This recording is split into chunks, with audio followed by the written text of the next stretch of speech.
Welcome to Tejas blogs. మనం వచ్చేసాం Mantralayam. Location వచ్చేసి Andhra Pradesh state Kurnool district side of the Tungabhadra river and it is 290 kilometres from the Hyderabad and 74 kilometres from the Kurnool. ఇప్పుడు మనం మంత్రాలయం అనే పేరు ఎలా వచ్చిందో తెలుసుకుందాం. మంత్రాలయం అనే పేరు అనేది మంచాలమ్మ అనే పేరు ద్వారా వచ్చింది. మంచాలమ్మ అని ఆ ఊరి గ్రామ దేవత పేరు. ఆ పేరు నుంచి వచ్చిందే మంత్రాలయం.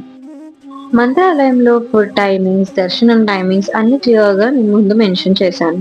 అండ్ మేము వచ్చే టైంకి గుడి క్లోజ్ ఉంది కాబట్టి మేము అన్నదానానికి వెళ్ళి ఫస్ట్ ఫుడ్ తిన్నాం. నెక్స్ట్ ఇక్కడికి వచ్చి వెయిట్ చేస్తున్నాం. మా మమ్మీ చాలా నిద్ర వస్తుందని చెప్పేసి ఇన్నే వండుకుంటా అని కూర్చుంది. మా డాడీ ఇంకా టైం అయిపోయిందేమో అని లేస్తుంది 45 నిమిషాల ముందే.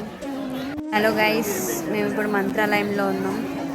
యాక్చువల్లీ గుడి టైమింగ్స్ వచ్చేసి మార్నింగ్ 8 to 2 అండ్ 4 to 9, కానీ మేము వచ్చింది 2 o'clockకి కరెక్ట్ గుడి క్లోజ్ అయ్యే టైంకి వచ్చినాము.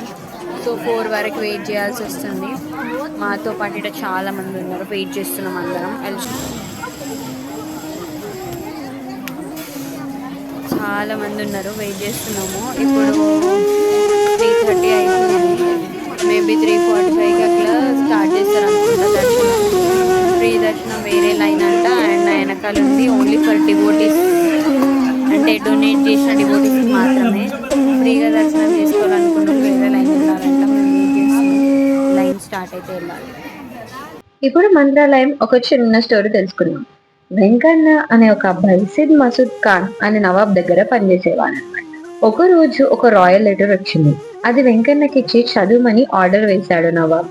కానీ వెంకన్న చదవలేకపోయాడు. అప్పుడు కళ్ళు మూసుకొని రాఘవేంద్ర స్వామి చాంటింగ్ చేశాడు. దాని తర్వాత ఆ లెటర్ ని పూర్తిగా చదివేశాడు. ఇది చూసి నవాబ్ స్టన్ అయ్యాడు.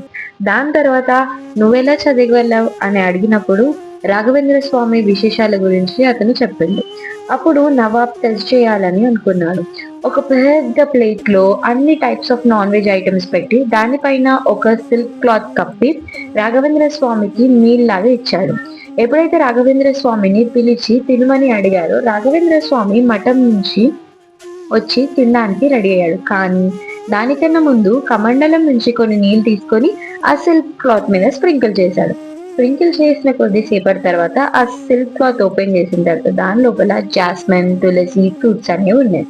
ఇది చూసి నవాబ్ షాక్ అయ్యి రాఘవేంద్ర స్వామి కాళ్ళ మీద పడి ఒక మంచి ఫర్టైల్ సాయిల్ ఉన్న ల్యాండ్ ఇచ్చారు. కానీ రాఘవేంద్ర స్వామి ఆ ల్యాండ్ వద్దని తుంగభద్ర నది పక్కనున్న రాఘవేంద్ర స్వామి జీవ సమాధైన ల్యాండ్ ని కోరాడు.